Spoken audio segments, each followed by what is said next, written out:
British advanced pain clinic, నొప్పి మాయం, surgery దూరం. For appointments 9155515563. బిగ్ బాస్ కి ఎంట్రీ అయితే ఇస్తున్నారు. నెక్స్ట్ బిగ్ బాస్ 9 లో రాధా అయ్యో పెద్ద పెద్ద వర్డ్స్ వాడుతున్నారు. లేదు లేదు లేదు, అస్సలకే లేదు. అది రాదు. వచ్చినప్పుడు వస్తే ఆలోచిస్తా వెళ్తావు అయితే ఆలోచించుతా. అప్పుడు ఏం చించుతావు అని తెలీదు. అప్పుడు ఎలా అనిపిస్తే అలా. ఓకే. ఎందుకంటే నేను ఇప్పుడిప్పుడే స్టార్ట్ చేస్తున్నాను కదా, మేబీ ఛాన్స్ ఉండదు. ఒకవేళ ఉంటే ఇప్పుడు వెళ్ళిన 8th సీజన్ లో కూడా చాలా మంది కంటెస్టెంట్లు చిన్న వాళ్ళే, మరి పెద్ద వాళ్ళేం కాదు. మరి ఎందుకు అనుకుంటున్నావు రాదు? నాకు ఏమో, నాకు అనుకుంటున్నా అంటే వస్తే అప్పుడు ఆలోచిస్తా చేయాలి అనిపిస్తుంది. నీ ఒపీనియన్ ఏంటి అసలు బిగ్ బాస్ మీద? దాన్ని చెత్త అన్నోళ్ళు కూడా ఈరోజు షోలో ఉన్నారు. బిగ్ బాస్ అంటే అక్కడికి వెళ్తే ఏదైనా ఒకటి నేర్చుకోవచ్చు. మనకి అన్నీ తెలుసు అని అనుకోవద్దు. మనకి ఏమి తెలీదు, తెలుసు అని ఫీల్ అవుతాం అంతే. సో అంతమందిలో ఎవరు ఏంటి అనేది ఒక్కొక్కరు ఒకలా ఉంటారు కదా. సో వాళ్ళ దగ్గర మనం ఏదో ఒకటి నేర్చుకోవచ్చు. ఓహో ఇది ఇలా ఉండొచ్చా, ఇలా ఉండాలా, ఇలా ఉండాలనేది మనం ఒక ఇది ఉంటుంది. అది అలాగా నేనైతే అలా అనుకుంటా. వెళ్తే మాత్రం మనకంటూ ఏదో ఒకటి తెలుస్తుంది ఆ షోలోకి వెళ్ళినప్పుడు. తర్వాత ఇంకా ఉంటుంది కదా అట్లా, అంతే అంట. వచ్చినప్పుడు ఆలోచిస్తా, వెళ్ళడానికి అయితే ట్రై చేస్తా. వస్తే వెళ్ళడానికి అయితే ఇంట్రెస్ట్ ఉంది. ఓకే. సో రాధా అసలు ఏం అవుదాం అనుకుని ఏమైంది? రాధా సీరియల్ ఆర్టిస్ట్ అవ్వాలని అనుకుంది. సో కొంచెం భయపడి బ్యాక్ స్టెప్ వేసింది. సో ఇప్పుడు ఆ భయం లేదు. నీ ఎడ్యుకేషనల్ బ్యాక్గ్రౌండ్ ఏంటి? ఎడ్యుకేషన్ ప్లేస్ దానికోసం వద్దు, ఏం లేదు. నేను డిగ్రీ చేశాను అంతే. తర్వాత 10th ఫెయిల్ అయ్యానో చెప్తాం అనుకున్నాను నేను అలా కనిపిస్తాను. అంటే నీకు విషయం తెలుసా, నన్ను అందరూ ఒక సాఫ్ట్వేర్ ఎంప్లాయ్ అంటారు నాకు. అయ్యా, కానీ మన దగ్గర లేదని వాళ్ళకి తెలీదు. అవును, ఎందుకని అటు సైడ్ వెళ్ళలేదు? మనకి అది ఎక్కలేదు. అంటే రాధా బ్యాక్ బెంచా? బ్యాక్ బెంచ్ అని కూడా చెప్పను, ముద్దును చాలా బెంచ్లు వేస్తారు నాకన్నా ముందు. సో అందుకే నేను ఆ బెంచ్లన్నీ దాటుకుని వెళ్ళలేకపోయానేమో, అందుకని బ్యాక్ బెంచ్లో ఆగిపోయా. అంతే. కానీ నాకు ఇంట్రెస్ట్ లేకుండే, ఎందుకో తెలీదు. అంటే నాకంటూ వెనకట్లా ఒక బ్రదరు సిస్టర్ అలా ఉంటే. సో నువ్వు ఒక్కదానివే? ఓకే, నేను ఒక్కదాన్నే. ఫాదర్ ఎక్స్పైర్ అయ్యింది. ఫాదరా 2.5 years అయింది. 2.5 years ఆల్మోస్ట్. ఫాదర్ లేకపోతే చాలా స్ట్రగుల్స్ అయితే చూడాలి. మరి అవన్నీ ఎట్లా అంటే స్ట్రగుల్స్ అంటే ఏం లేవు, కానీ ఫాదర్ లేదనేది కొంచెం చాలా అంటే, మా డాడీ అంటే నాకు చాలా ఇష్టం. మా డాడీ, మమ్మీ, మా డాడీ, నేనే ముగ్గురమే, మాకంటే ఎవరు లేరు. మేము ముగ్గురం ఇంతవరకు లీడ్ చేసుకొచ్చాము. సడన్లీ మా డాడీ లేకపోతే ఇంకా ఎలా ఉంటుంది, మా మమ్మీకైనా నాకైనా చాలా కష్టంగా ఉంటుంది. ఇప్పటికీ మా డాడీ వస్తే బాగుండు అనిపిస్తుంది నాకు, కానీ రాలేరు కదా. సో ఇంకా ధైర్యంగా మమ్మీ నేను ఉండాలి. రిలేటివ్స్ అందరు సపోర్టివ్గానే ఉంటారు? రిలేటివ్స్ అంటే ఎవరికి వాళ్ళే. ఇప్పుడు ఉన్న దీంట్లో ఎవరి ప్రాబ్లమ్స్ వాళ్ళకు ఉంటాయి, ఎవరు లైఫ్ వాళ్ళు లీడ్ చేసుకోవాలని చూస్తారు, కానీ పక్క వాళ్ళ లైఫ్ని ఏదో చేయాలని అనుకోరు కదా. నాకైతే ఫ్యామిలీ ఉన్నారు అంటే అంతే, వాళ్ళ మీద నాకు ఏం లేదు. అంతే ఫ్యామిలీ ఉండాలి కాబట్టి ఉన్నారు అంతే, కానీ ఎవరి మీద మేము ఆధారపడలేదు, పడము కూడా లైఫ్లో. మమ్మీ నేను ఏదైనా సరే మమ్మీ నేను చేసుకుంటాం. ఎంతవరకు మాకు శక్తి ఉంటే అంతవరకు తాతయ్య అమ్మమ్మ ఉన్నారు, తాతయ్య లేరు, మావయ్య, అత్తయ్య. ఓకే, వాళ్ళు సపోర్ట్ చేస్తారు, బాగుంటారు. మంత్లీ ఎంత రన్ చేస్తావు అప్రాక్సిమేట్గా 1 month నుంచి?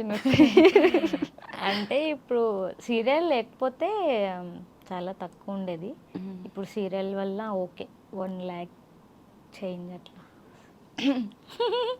సో సాఫ్ట్వేర్లు అందరు అందుకే ఆర్టిస్టులు అవుతున్నారు, నాకు ఇప్పుడే అర్థమైంది. శ్వేతా నాయుడు వీళ్ళందరూ, నాని, పావని.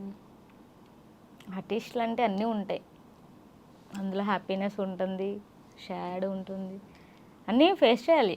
అందులో మనీ వస్తుందంటే సరిపోదు కదా, దానికి తగ్గట్టు స్ట్రగుల్ కూడా ఉంటుంది డెఫినెట్గా. సో నీ ఫేవరెట్ హీరో ఎవరు? ప్రభాస్. సరే అడగొద్దు ప్లీజ్. అంటే నువ్వు అన్నావు కదా, అంటే పక్క పక్క క్యారెక్టర్స్ రావాలి, ఫ్రేమ్ పడాలి అని చెప్పేసి. అలా అయితే చాలా కష్టమవుతుంది, కానీ కింద నేను ధర్మకోల్ షీట్స్ వేసుకొని మేనేజ్ చేస్తాను. ఎంతరా నీ హైట్? నార్మల్గా జనరల్ క్వశ్చన్. ప్లీజ్ హైట్ గురించి అడగొద్దు. ఎందుకు హైట్ వచ్చేస్తే హైట్ వల్ల కూడా అంటే ఎవరు ఏం అనలేదు నన్ను. ఒకరు అన్నారు ఎప్పుడో, నీకు హైట్ తక్కువ, నువ్వేం చేయలేవు.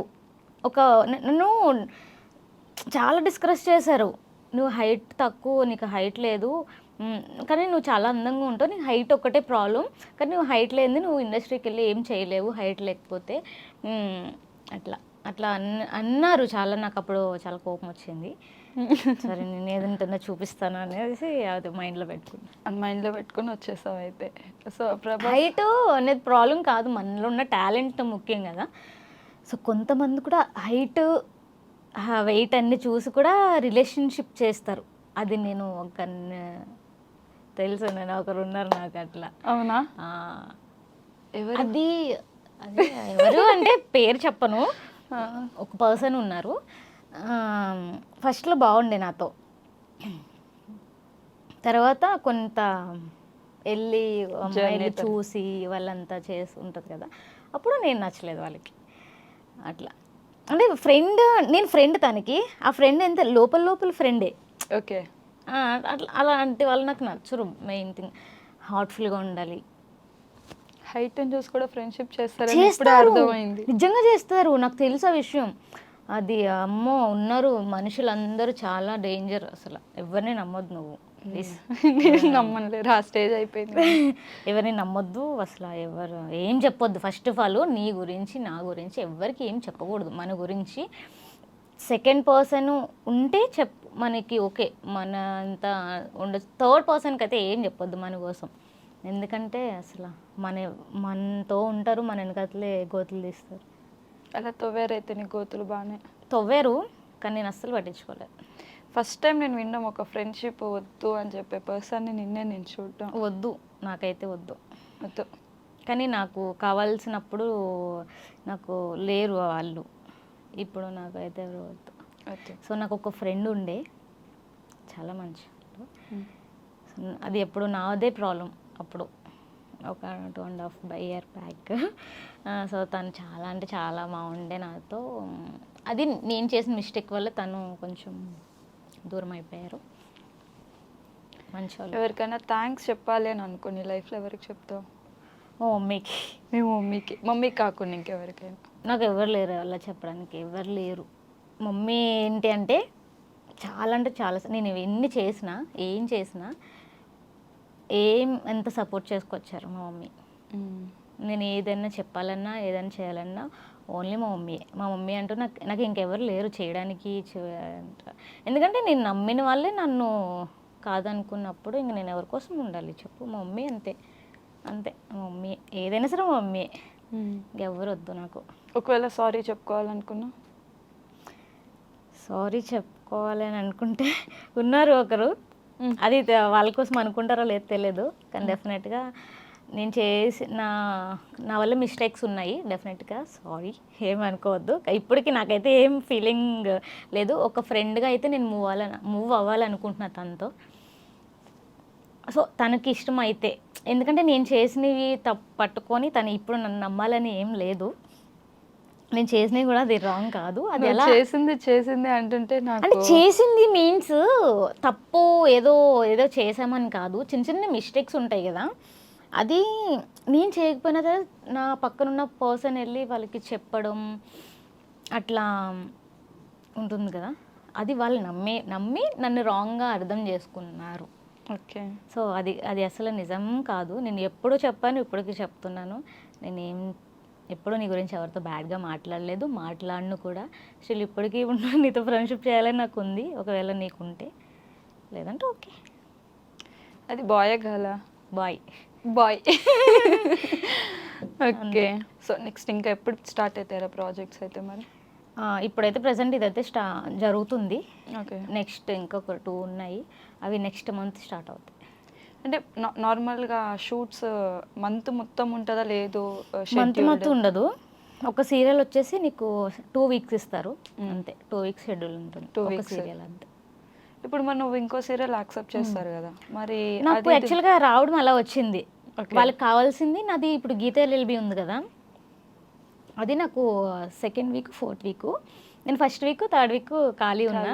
అరే ఏదైనా వస్తే